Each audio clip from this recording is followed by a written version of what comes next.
రాష్ట్రంలో ప్రసిద్ధిగాంచిన గ్రామ దేవత పశ్చిమ గోదావరి జిల్లా భీమవరం ఇలవేలుపు శ్రీ మావుళ్ళమ్మ అమ్మవారి దసరా శరన్నవరాత్రి ఉత్సవాలు అంగరంగ వైభవంగా జరుగుతున్నాయి. రెండవ రోజు గాయత్రి దేవిగా దర్శనమిస్తున్న అమ్మవారిని చూసేందుకు భక్తులు భారీగా తరలివస్తున్నారు. శుక్రవారం కావడంతో అమ్మవారిని దర్శించుకునేందుకు తెల్లవారుజాము నుండి భక్తులు భవానీలు పెద్ద సంఖ్యలో బారులు తీరారు. శ్రీ మావుళ్ళమ్మ అమ్మవారికి తెల్లవారుజాము నుండి ప్రత్యేక అభిషేకాలు, లక్ష కుంకుమార్చన, చండీ హోమం వంటి కార్యక్రమాలు నిర్వహిస్తున్నారు. ఆలయ సహాయ కమిషనర్, కార్యనిర్వహణ అధికారి బుద్ధ మహాలక్ష్మి నగేష్, ఆలయ ప్రధాన అర్చకులు మద్దిరాల మల్లికార్జున శర్మ ఏర్పాట్లు పర్యవేక్షిస్తున్నారు. దేవి నవరాత్రుల భాగంగా ఈ రోజున రెండో రోజుకి చేరుకోవడం జరిగింది.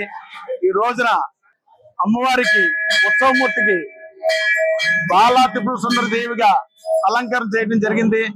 అలాగే ఉదయం ప్రాతకాలార్చన, ప్రత్యేక అభిషేకం కార్యక్రమం ఇప్పుడే పూర్తయింది.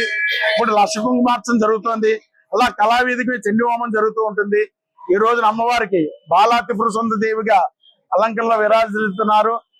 మొదటిగా అమ్మవారి రూపమే బాల రూపం కాబట్టి దేవతలకు అమ్మవారి బాల రూపంలోనే చిన్నపిల్లలుగా దర్శనం ఇచ్చారు. కాబట్టి ఈ రూపంలో ఉన్న అమ్మవారిని దర్శించుకుని అమ్మవారి యొక్క కృపకి పాత్రగాను కోరుతున్నాం. తెలవేలు పుణ్యక్షేత్రం శ్రీ భీమవరం పట్ల నుంచి శ్రీ మావుళ్ళమ్మ అమ్మవారు అత్యంత విశిష్టమైన అమ్మవారు. ఈ అమ్మవారికి ఈ దసరా మహోత్సవాలకి నిమిత్తం వచ్చే భక్తుల కోసం అన్ని ఏర్పాటు చేయడం జరిగింది.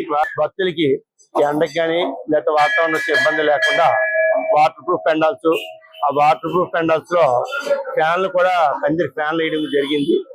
అలాగే వాళ్ళకి భక్తులకి ప్రసాదాలు కూడా ఏర్పాటు చేయండి. అలాగే ఈ మారు మా అర్చకులు, ప్రధాన అర్చకులు మద్దిరాల మల్లికార్జున శర్మ గారు సహాయ సహకారాలతో, ఆయన సలహాలతో కొత్తగా అమ్మవారి అవతారాలకు అనుగుణంగా భోగాలు, విశిష్ట భోగాలు కూడా ప్రవేశపెట్టడం జరిగింది.